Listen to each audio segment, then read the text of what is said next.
Bom, exatamente hoje, no dia 17 de dezembro, acabou de estrear o novo mangá da Shonen Jump chamado Kagurabachi, um mangá focado em espadachins, violência, vingança, e que já chamou a atenção de algumas certas pessoas antes mesmo do seu lançamento, e a gente vai comentar um pouco sobre esse mangá no vídeo de hoje, e falar se ele é realmente tão genérico ou se ele é sim promissor. Então você já vai me ajudar demais com o seu like. Se você é novo aqui no canal, se inscreva e ativa o sininho, e é isso, beleza? Dito isso, bora lá pro vídeo. Bom, no começo do vídeo eu falei sobre ele ser um mangá promissor, porque ele é um mangá que está sendo publicado na Shonen Jump, então não é tão incomum a gente ver novos mangás sendo cancelados na Shonen Jump, sem obviamente conseguir desenvolver sua história por completo, e pelo que eu percebi esse mangá dividiu bastante opiniões, principalmente lá na gringa. Muita gente acha que ele pode sim ser um mangá promissor, que vai ter seu espaço aí na nova geração, e algumas pessoas também acham que ele vai ser um mangá que rapidamente vai ser cancelado por ter ali uma proposta genérica. Então no vídeo de hoje eu quero debater exatamente sobre isso, qual que é a proposta da obra, no que ela se baseia e comentar se eu realmente acho que ela vai ter futuro ou não. Então para começar tudo isso eu quero dar um pequeno resumo do que acontece no primeiro capítulo, para vocês entenderem um pouco a pegada da obra. Mas enfim, a obra conta a história do protagonista chamado Chihiro, eu acho que é assim que se pronuncia, que é um simples adolescente de 14 anos, que ele trabalhava de ferreiro de espadas junto com seu pai, só que o pai dele não era um ferreiro qualquer, ele era simplesmente o ferreiro mais renomado de todo o país que eles viviam. E esse comecinho de capítulo basicamente só mostra ali pra gente a interação do protagonista com seu pai, né, deles convivendo um pouco juntos, dele falando um pouco do pai dele. Ele acaba contando uma historinha do dia que o pai dele levou peixe lá pra casa deles, né, comprou o aquário e tudo mais, e o pai dele até explica que o peixe preto afastava o azar, o peixe vermelho trazia sorte e o peixe colorido ele não sabia o significado. Eu só tô falando isso mesmo porque vai ser um pouco mais importante mais pra frente. E ele vai falando sobre o pai dele, que o pai dele era carismático, que sei lá o que ele só ficava sério mesmo na hora de fazer as espadas, até que quando eles vão almoçar, acaba chegando na casa deles o amigo do pai dele, que se chamava Shiba, e o Shiba começa a enaltecer ainda mais o pai dele, falando que o pai dele criou espadas que foram capazes de parar uma guerra, que ele realmente era muito pica pra criar espada. Fica falando quando que o filho dele vai começar a criar espada, ele vai conseguir ser um bom sucessor do pai dele, e o Chihiro ele confirma que ele quer se tornar um bom sucessor, que ele quer ser tão bom quanto o pai dele criando espadas. E então, como ele estava prestes a completar 15 anos, o pai dele se aprofundou um pouco mais nas espadas e conversou não só sobre os pontos positivos de criar uma espada, mas também sobre os pontos negativos, que você precisa ter confiança, precisa ter fé, porque uma espada que você cria pode matar até inocentes, então você precisa ter uma responsabilidade muito grande na hora de confiar ela nas outras pessoas, na hora de fazer elas. Enfim, basicamente todo esse papo aí de moral sobre as espadas, até que de repente, do nada, pum,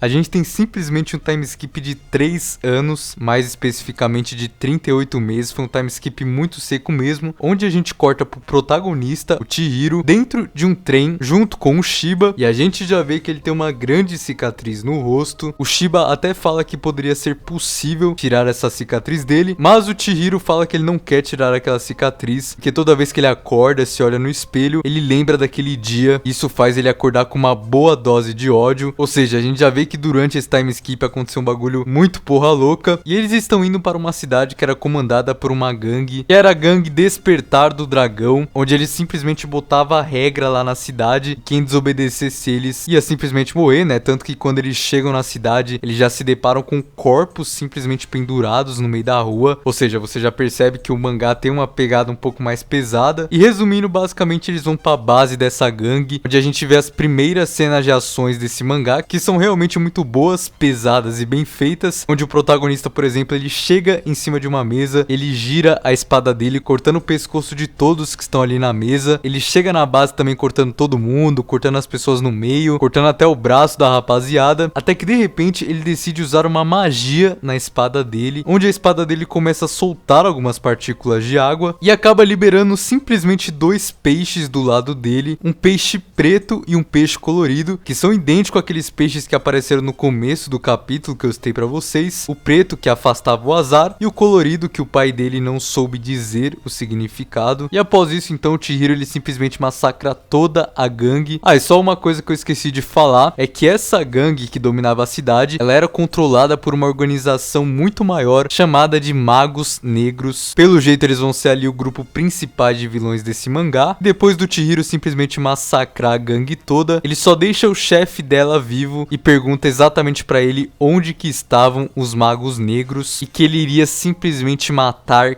cada um deles. Outra coisa que eu esqueci de falar é que quando o Chihiro vai usar o poder da espada dele, o Shiba fala que aquela espada era a última espada que foi forjada pelo pai dele, né? Ou seja, dando a entender que o pai dele realmente morreu e que o pai dele conseguia colocar magia nas espadas. Ou seja, eles já dão um gostinho pra gente do sistema de poder desse mangá, mas obviamente não se aprofundam tanto, né? Ficou bem aberto e basicamente assim termina o mangá, né? Com ele falando que ele queria matar cada um dos magos negros. E bom, esse primeiro capítulo ele tem uma narrativa até que de certa maneira estranha, principalmente por conta daquele time skip, né? A gente tem um time skip muito seco que faz parecer que a história andou de uma maneira um pouco apressada, até porque, como eu falei, os mangás da Shonen Jump não podem moscar, né? Eles realmente precisam deixar a história movimentada o mais rápido possível, né, para atrair o público. Isso fez com que, obviamente, você, além de querer saber o que vai acontecer na história adiante, você ficasse muito curioso para saber o que aconteceu na história no passado, né, o que aconteceu durante esse time skip, já que ele foi pulado de uma maneira tão misteriosa. Então, obviamente, se você pegar assim a proposta da obra, do cara querer se vingar de uma organização maligna, pode realmente parecer bastante genérico, mas eu acho que tá um pouco cedo pra gente falar sobre isso. A gente não sabe ainda como funciona essa organização,